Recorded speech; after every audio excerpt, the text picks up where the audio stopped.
What's up, family? Welcome back to the channel. Today I got more weird and crazy TikToks that'll alter your perception.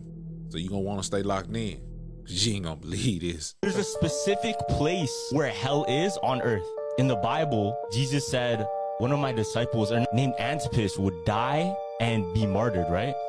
Now, Saint Antipas was martyred and he was killed in, you know that torture bowl? So they put somebody in like a metal bowl and like boil him alive. Yeah, that happened in Geneva, Switzerland. People are saying Geneva, Switzerland is the literal place of hell. It's literally the portal to hell, or that's at least where the devil resides, because that's what it says in the Bible. Now check this out.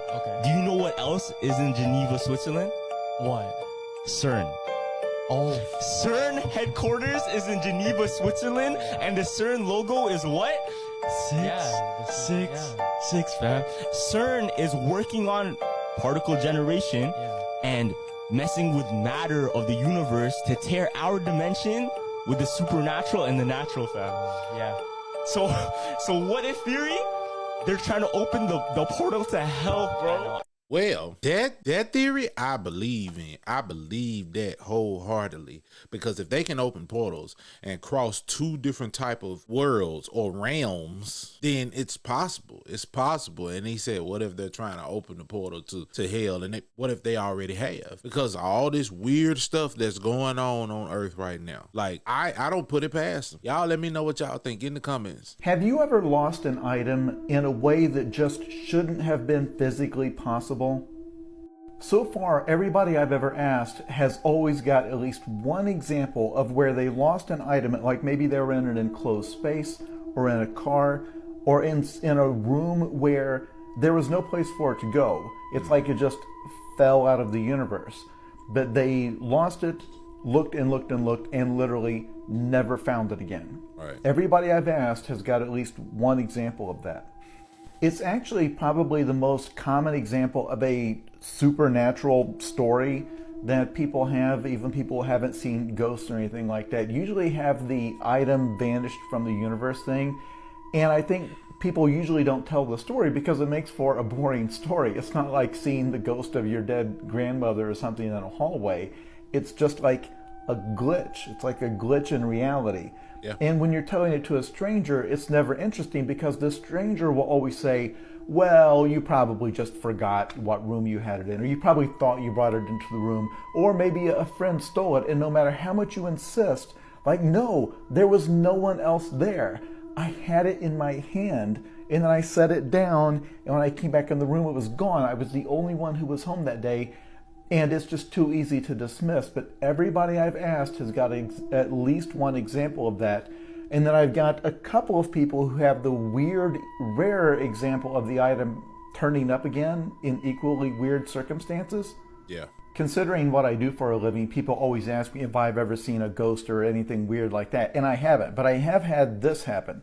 So now I'm curious, if you have your own object disappeared from the universe story, feel free to reply or stitch to this, or however TikTok works. I don't know, I'm too old. Yeah, I had that happen to me, like, just recently. Like, I lost the key fob. Well, I thought I lost it, but I knew where I had it. And I went and looked in my truck. I looked down on the ground beside my truck. I looked everywhere, right? Right there by the door and everything, right? Told my wife, I can't find it. I don't know what happened to it. And she said, well, it'll turn up. And I'll be damned if it didn't turn up the same place that I looked. It had to be missing because I hadn't looked for the key fob or tried to drive the car in maybe about a week or two, right? But it had to be missing for that entire week. It wasn't on the key. But so happened after I went looking for it, the next day it appeared in the same spot that I went looking for it. And I looked down in that same spot and it was right there in that same spot that I looked. And I'm like, nah, man. See, that's how you know that they have crossed realities or different multiverses, because things like that ain't supposed to happen. No, you can call it coincidence. You can call it whatever you want to call it. But no, I know how stuff is supposed to show up if you miss it. Like if I lose my keys and I was like, where are my keys at? I just had them in my hand. And my son be like, there they go right there beside you.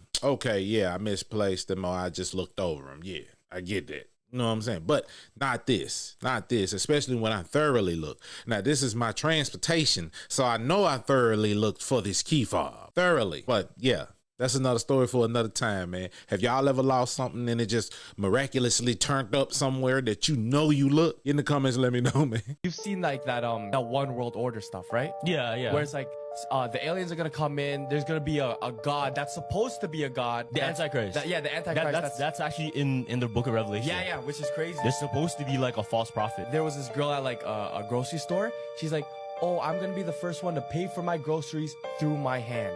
And she goes like this.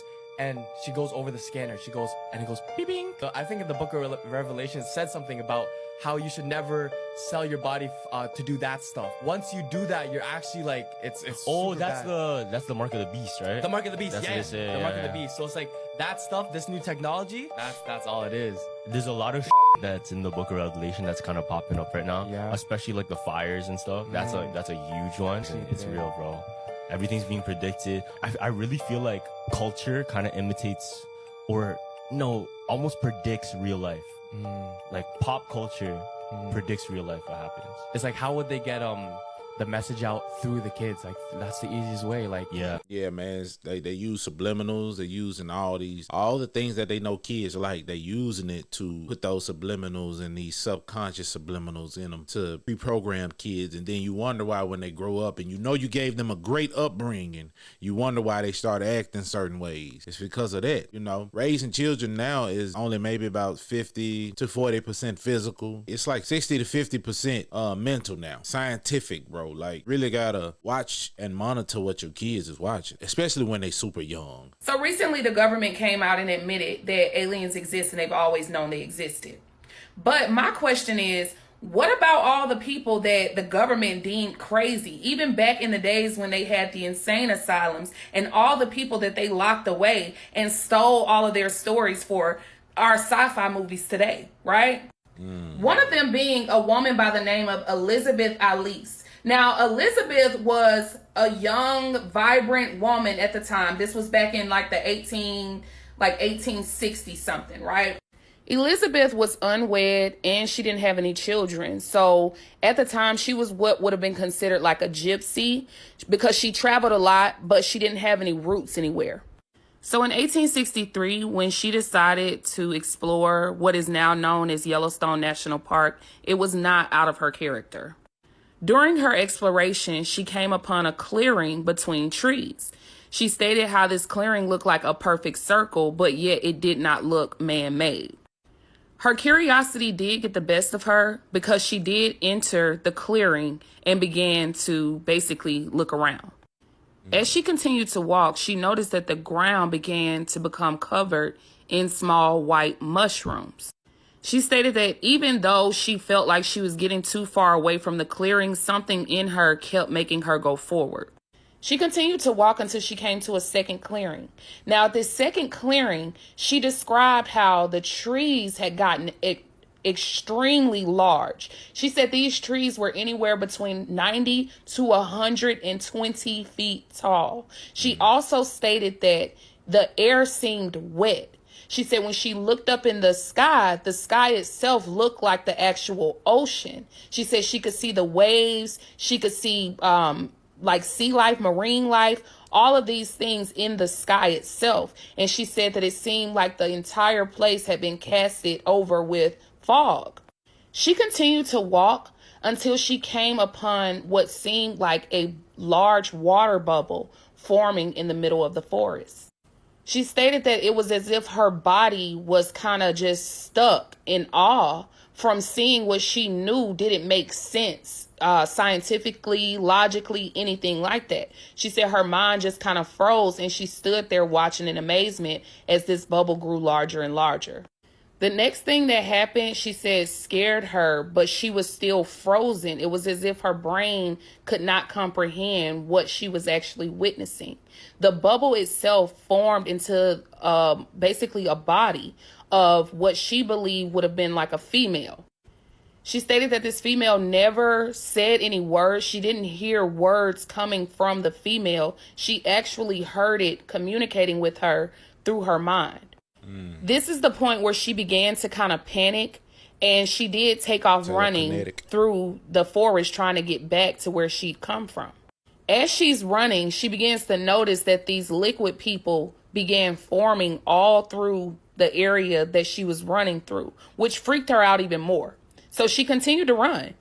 When running, and again, this is during the time where she's seeing all of these people or these liquid form people popping up all throughout the forest. So she finds this tree and she goes inside it to hide. She stated that this was a huge tree. She said this was one of the trees that was 90 to 100 or so feet tall. And when she went inside it, she noticed that the inside was hollowed completely and she could actually climb up. When she came out of the top of the tree, she actually landed in an area that was filled with grass. But the way she described the grass, she stated that it was almost as if the grass were like carpet. She said it was inches and inches thick and it seemed very cloud-like, but it was grass. She stated that the grass was so soft that she could actually see her feet making indentions as she made her way towards this building that she saw out in the distance. When she finally reached the building, however, she was disappointed because it was only just a door and a wall. When she pushed through, on the other side, it was just a lot more grass that was kind of like a maze. So she was trying to find her way through this maze. When she finally made her way through this maze-like grass place, she came out to like an open field, an open grassy field. This is where her panic began to set in. She didn't know where she was. She knew she was too far away from the clearing. So she stated that she just sat on the ground and began to cry. As she was crying, she heard someone speaking to her like she did before in her head. So when she looks up, she sees this being kind of floating 3 or 4 feet off the ground, and she has 6 arms. This freaked her out more than anything that she had encountered during her time there. So she immediately got up off the ground and began to run towards the field that she noticed. When she did this, she stated that everything around her began to change in front of her eyes. She stated that everything began to become these bright, vibrant colors. She said those same mushrooms that she remembered seeing when she came in started appearing, but they were purple, red, and orange. So she continued to run. She stated at this point, she just began to pray. She said she was running and praying, running and praying. And as she's doing this, she starts to notice that off in the distance, she can see another clearing. She ran until she came out the other side of the second clearing that she saw. But this time she actually escaped. But when she thought that she had only been in there for maybe an hour at most, she'd actually been gone for a year. Her story went on to be told without her as Alice in Wonderland when it was first released in 1865. While that sounds crazy, what's interesting is that there was a book released by Theodore Roosevelt in 1889 before he became president. In the book, he talks about an encounter with an inhuman forest creature that stands up on 2 feet and ends someone. Coincidentally, Theodore Roosevelt was the same president that established many of our national parks today, which has overall led to many restricted areas in the parks altogether. Maybe he really was trying to keep us restricted from certain creatures. With all that being said, I have 2 questions for you guys. The first question being, do you believe that there's something else going on in the national parks? I was going to say that the lady probably ate one of those mushrooms and went on a trip. Because, you know, they got hallucinogenic mushrooms out there, right? You got to be careful which ones you eat. But yeah, after they said she showed back up and she was gone for a year, I don't know how that really worked. Y'all ever heard of that story? Get in the comments and let me know. Jeez, and I'm telling my house. Yeah, I'm going, we gotta get her. Let's get her out of here. And then right then, this old man comes up and he has something in his hand. And I'll get to that in a second. He has something in his hand. And the kid does something. Red flag number 2. The kid takes a key out and he unlocks his bedroom door and a deadbolt. And I'm going, who does that? Right. I mean, you don't even have keys on this, probably on your doors, you know, to the bedrooms here. Regular. Who has keys? Yeah, the little inside lock on the doorknob. And this is also custom where it's a deadbolt. Oh. Like, who does that? But I'm thinking that I'm not thinking. It's just like things are like, and he says, hey, check this out. And he has this little machine. It says you can drop, you know, I'm like, oh, okay, dude. He has his Bible and he sees that I have tattoos. He goes, do you have to cover those up? I'm like, yeah, man. He goes, check this out. He shows that tattoo now. And it's this angelic, Christian, whatever this thing is, like a protector, a heavenly protector type thing, some religious thing. And he sees I'm watching this, and I'm telling the officer, let's go. Let's get her going. And the whole time she's engaged in me. And the kid says something. I'll never forget this. Now, again, you know, I say demonic or this, if it's something else, it's not like Hollywood, man. They're not crawling on the walls and heads spinning around and these voices and all that cool shit. You know, no, this is real. And this kid says, sir, I'm like, what's up, man? He goes, this is nothing. I'm like, what do you mean this is nothing? He goes, you should hear it at night. Yeah, I don't even know what he's talking about, but obviously it's something going on in Hollywood. So this woman is working in a restaurant and cuts a lemon in half. Then she cuts it again. She walks away to grab a bag. Comes back only to realize that her lemon isn't cut in half anymore. I'll let her explain. So I'm like inspecting it. I take it out of the bag. I grab this lemon, trying to see if I cut that one. I recut the lemon because the lemon wasn't cut anymore. I'm freaking out because the lemon was not cut in half anymore. It was literally intact. And you can see me in the video cut the lemon in half. There was a glitch. This has never happened to me, and I don't know how to act. I'm freaking out. Then, get this, her TikTok blows up. Even articles are written about it. And then TikTok deletes that video and bans her account. TikTok says she's under 13. She appeals because she's obviously older than 13, and it gets rejected. Then it asks for her ID, so she submits her ID twice, and TikTok just scrubbed it all from the internet. Kind of weird, right? Eventually she's able to get back onto the platform by using her mom's phone, but she's unable to create an account anymore with any of her emails, her phone number, anything like that. Now here's the thing, if you've been on TikTok for long enough, you know what's allowed and what isn't allowed. And there's nothing questionable about her video. There's nothing worth banning, nothing worth hiding, nothing worth suppressing. No, because the lemon was cut, bro. Here's what she had to say. When she went back. Yeah, that's me. Anyways, I had to remake my account, okay? They banned my account. They banned my whole account.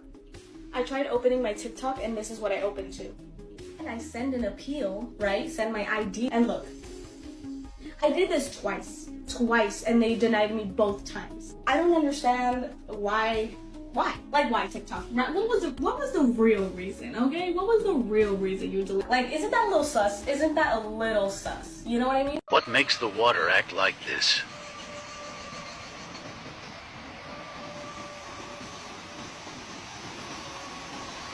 I don't know. Volcanoes, underwater explosion or something, or when lightning hits the water. I don't know. Like an absolute moment when you're like, oh my God, I'm in the presence of a poltergeist. Still not 1,000%. I've definitely witnessed things that I cannot for the life of me explain that have creeped me out. The timing has been impeccable. I've seen things move that there's just no fucking way that they've moved. I've gotten answers back on EVPs, but for me, it is one of those things I do need to see it. Isn't an EVP like a radio, though? No, EVP is just a recorder. It's a recorder. What's that radio thing? I'm sorry, then. What is the one where they like listen? There's a bunch of different names. My daughter's heavily into this shit. What does she watch? Heavily. Sam and Colby. You had them on, right? Yes. So great guys. So I met these other guys. There's another channel called the Overnight Channel who are equally as popular as Sam and Colby, and they actually used to work together. And I believe they split off into each do their own thing. But that's who I started going with. So I'm very familiar with those guys. So these kids, the Sam and Colby guys just went into the Conjuring house. I was just there, maybe a month and a half ago. You went into the Conjuring house by too? myself, Joe. Okay. Do you believe that there's something going on in that house? The Conjuring movies are fucking great. It's my favorite franchise. They're fun. And there's so many of them. They really did it right. Like, if you want to be smart, they branched off with The Nun. They branched off with... Let me answer the question, Joe. The way they tie in the story for each one to make it all one chronological story is genius. Yeah. I will say I wasn't as scared as I've been in a lot of places we've been. There is some kind of solace to the house. But you get to know the history of it, and it does make sense that there'd be something here. I mean, it's on some ley lines of water underground.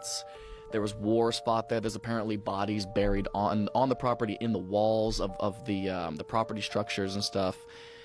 There's a lot of history that goes into it. I don't know. Do y'all believe in that stuff? Do y'all believe in like paranormal activities and poltergeists and stuff? Do y'all believe in that stuff, man? Get in the comments and let me know. Have you heard about the supernatural phenomenon that sometimes happens to people in really bad car wrecks?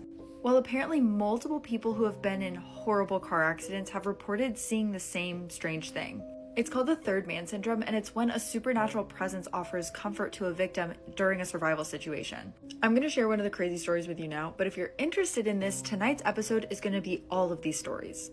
So a few years ago, a Reddit user was in a horrible car wreck. Like so bad they cut the car door off to get them out. They black out during the accident, but as they come to, they see a woman open their car door and get into the back seat. And the woman put her hand on the driver's shoulder and told him that it was going to be okay, and then she said that help was on the way. The user then blacked out again and came to with a fireman cutting off the door of the car. Afterwards, they're with it enough to talk to the police officers and the firemen on the scene, and they're telling them like, hey, there was this woman that got in the car with me, is she okay? And everyone is like, there was no one in the car with you. Apparently no cars passing by had even stopped for the accident because the fire department was so close, so it was super unlikely that anyone had gotten in the car with them. But this is not the only time that that's happened. Other people have reported a woman getting into the car with them after an accident. I'm sure that if you have a near-death experience like that, you're gonna see a lot of things. So yeah, I can't be the one to say you're lying, you know. So yeah, it may or may not be true. A man was just kidnapped by a group of leprechauns in a forest in Ireland. Yes, you heard that right. A man called Conrad McGregor. Conrad McGregor. I'ma just let this play for the sake of the video. It's just entertainment, right? So yeah. City in Ireland. He stumbled across something out of the ordinary. It was a small wooden door in the middle of the forest. He entered down through the door when suddenly all he could see was darkness. He panicked and went to grab his bottle of Proper 11, but suddenly the door shut right behind him. He kept crawling down through which seemed to be a never-ending tunnel. Eventually, he could see the light. Completely disoriented, he opened the door at the other side, and what he saw will send shivers down your spine. It was a group of small little goblin-looking people, looking right at him. They began to jump with joy and excitement, singing to each other and shouting, "The champ is here! The champ is here!" Conrad then went on to create his own fighting league of leprechauns. To see real footage, comment, "I believe Conrad" down below. That's funny, bro. That's funny. Men in Black story. And he kind of had a weird look on his face, and he said to me, "Can we go in your office and talk?" I brought him into my office, and he says, "Something really weird happened here yesterday, and you weren't here." He said, "There's a couple guys in here looking for you." And I said, "A couple guys? What do you mean?" And he said, "Well, this is really hard for me to say." He said, "But there's a couple really strange-looking men that were here, and they kind of freaked everybody out, and they were asking questions about you." And, of course, now I'm getting a little bit nervous, and I'm like, "What are you talking about?"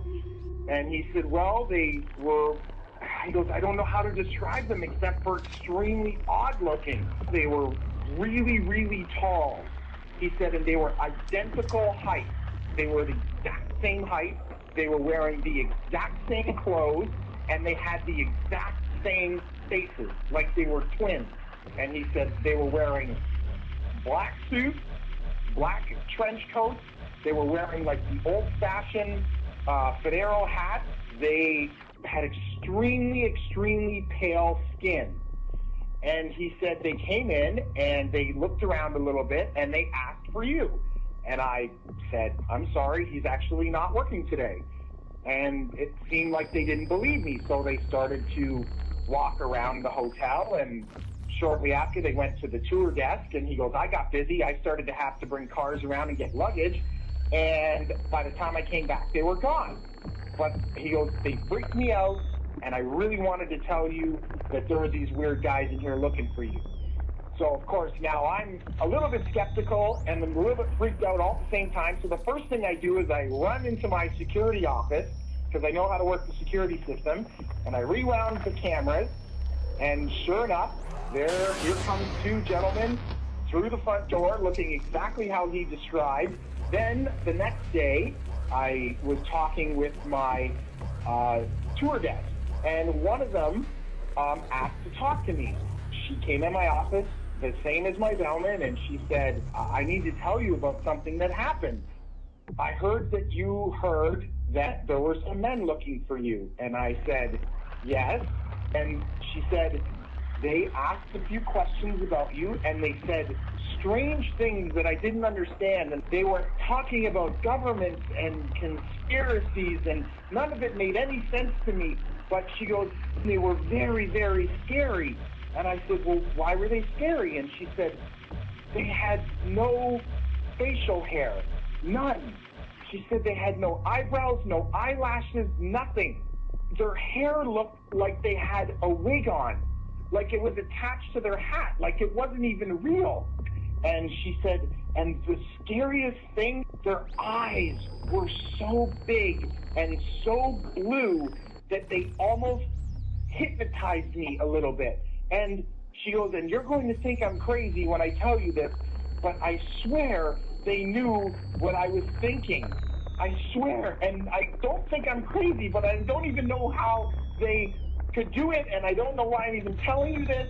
She goes, so I started to think about things other than you, and I don't even know if it worked. And she started to cry, and she said one more thing before she left. She said, these men, they didn't blink. Oh, wow. Man, I don't know what I would do if I came to work and somebody told me something like that. I'm quitting. Because who the hell? Like, for real.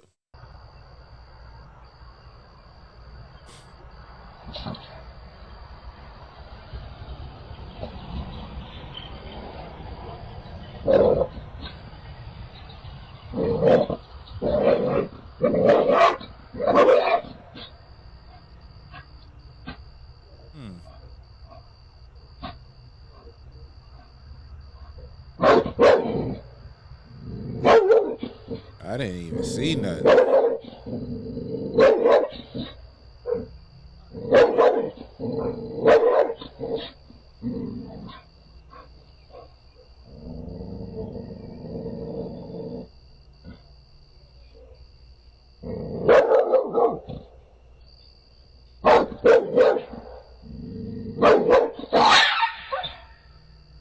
Wow, what the heck?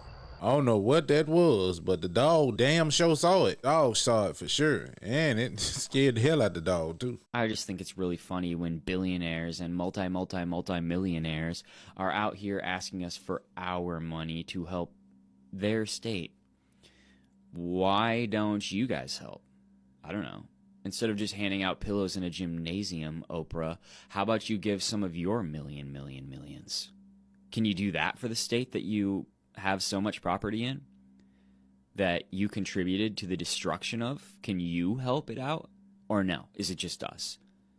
You just need all of our cents on the dollar so that you guys can feel good and get some PR time and make us all believe that maybe you're actually not the super evil villains that you actually are. Never do that.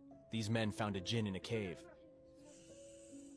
A Jinn is a mythological creature from the Islamic and Arab tradition, often described as a supernatural being or a spirit with extraordinary powers. They are typically capricious and can take various forms, such as animals or humans.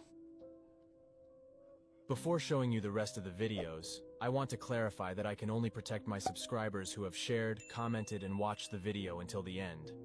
Type, I am, and let your keyboard finish the sentence. This woman filmed a Jinn walking in the middle of the street.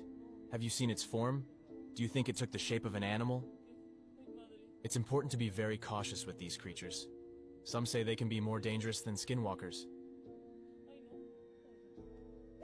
Dogs can sense Jinns, and if you look closely, there is a dark shape behind the glass next to the door, and that's one of them.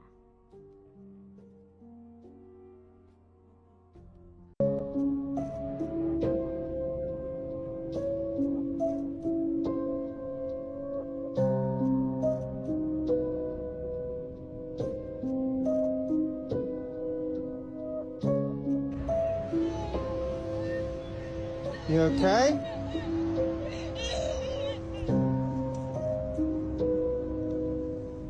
What the hell?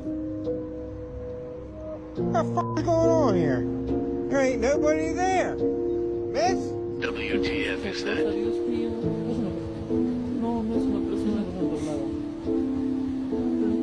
Ay, madre, no. Está muy encerrado. Diosito, Dios mío, ¿qué es eso? Ay, no.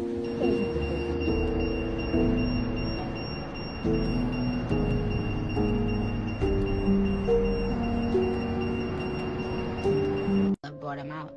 People conjured him up. Now he won't leave. So basically, it's like you have one memory card, and this process gives you two. But this second memory card is empty. And this is where they then perform the ritual to where another intelligence can come inhabit your body, and where you have dual personalities. So this is just like Beyonce becomes Sasha Fierce, or Nicki Minaj becomes Roman and Martha, because they've been through the vago-vagal process. And this is just like on camera, where Beyonce says on camera, when she get on stage, something takes over her and does what she's naturally not able to do. So when we talking about selling your soul, right? You can't technically sell your soul. It's not worth anything.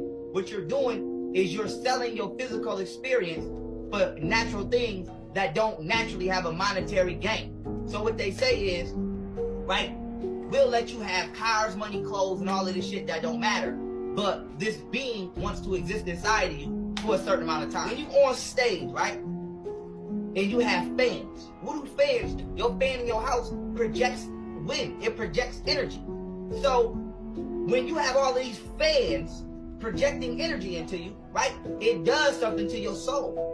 So when you're on stage, that don't be these motherfuckers on stage. And when we talking about MK Ultra and neurological, psychological programming, those don't be the original inhabitants of these vessels on stage. Those be entities who want to have a physical experience. When you perform your song, you do your ritual, and boom, they inhabit you. So when you go out there, all of the energy and shit that's being conjured up, they're experiencing that. So you basically trading your physical existence. That's what you're doing. So, you know, it's all Masonic occultism, magic. It's an urban legend that's known throughout Mexico and also the United States. The woman that danced with the devil. What the like many other urban legends, there's different takes on the story, like, depending on the region. So the first one I'm gonna talk about took place in Tijuana. And it was about a girl who was rebellious. She liked to sneak out a lot to local discos and clubs and stuff like that. There was this one time where she was partying 2 days in a row, like straight. I guess on that night, she was already feeling tired. She just wanted to go home and rest. But then her friends convinced her to go to another nightclub the following night. She was like, you know what?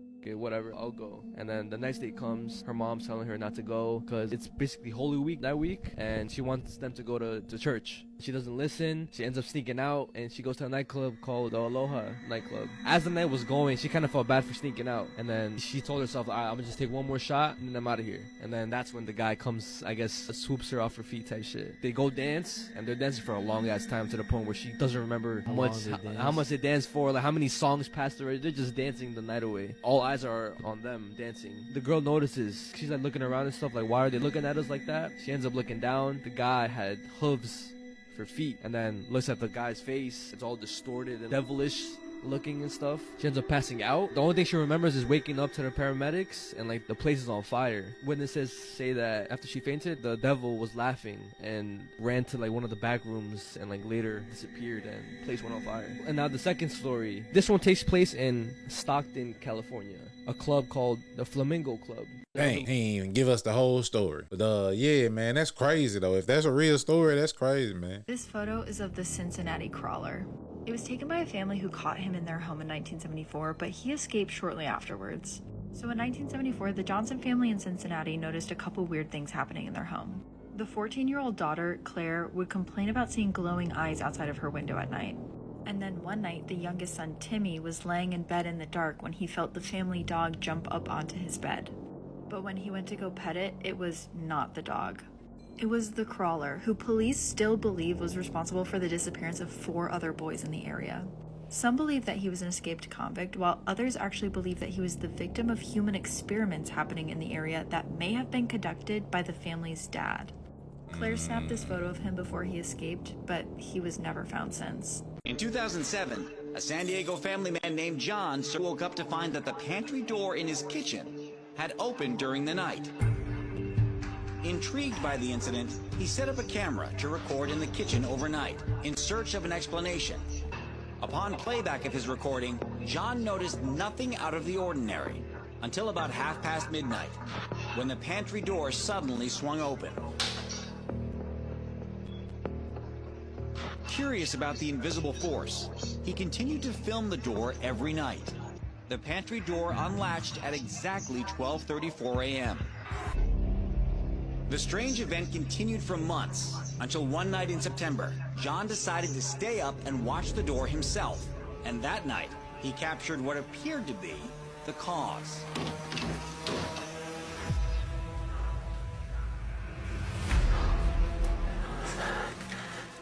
Did you catch that? Look again, closely.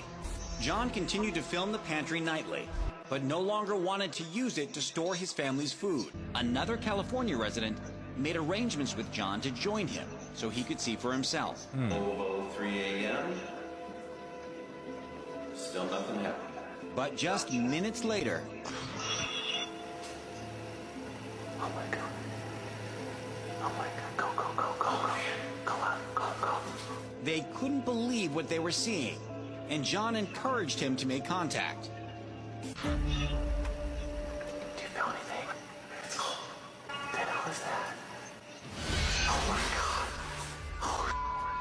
You know what? It could have been like a spirit or something trapped on the other side and trying to get everybody's attention, like help me cross over. I don't know, man, because you know, dealing with the paranormal, you got to be careful because you don't want to get no spirits to latch on to you, but then you don't want somebody's that's a good spirit that hasn't crossed over to continue to be trapped either. You know, you want to try to help them if that is real and if it is a real thing. Because I know if I pass, I don't want to be trapped. I want to go to somewhere glorious. You feel what I'm saying? I don't know, man. One of the creepiest and weirdest conspiracy theories says that for the last 140 years or so, many of the most powerful men in the world, and it is only men, gather at this secret location to perform a ritual in front of a giant owl statue. Yeah, the place is called Grove. Bohemian Grove, they say, and attendees include almost every former president, CEOs, any power player in society. They gather here once a year in front of the owl and the bonfire. But the weirdest and most chilling part of all of this is that it's totally true and not controversial. You can go to Wikipedia, just go look up Bohemian Grove. It's a known location. You can go there right now. It's all fenced off. It even includes a photo from one of the gatherings. This is from 1967. There's Ronald Reagan, Richard Nixon, all just sitting around the table. The ceremony they perform in front of the owl statue is called cremation of care, and the powerful people dress up in costumes. The giant owl statue is called the Owl Shrine, and it has speakers and audio equipment inside of it so that it can speak to them in a booming voice. One of the first meetings to discuss the Manhattan Project happened at Bohemian Grove. And yes, it's still in operation. Recent attendees include Supreme Court Justice Clarence Thomas. This, by the way, is why I so strongly dislike fake conspiracy theories, because you don't need to make things up.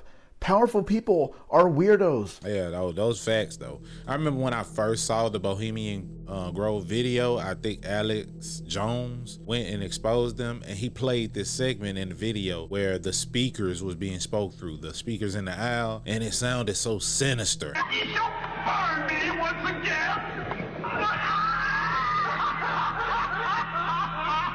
And that was back when I was really heavy into conspiracy theories, bro. Like, I didn't trust nothing. It really messed my mind up, bro. And I had to really get away from conspiracy theories because, bro, it'll really mess you up. It'll really mess you up. Hey, if you like what you saw, make sure you like, comment, and subscribe if you haven't already. Go over to the Discord, join. It's free. Send me videos you want to see me react to. But until next time, folks.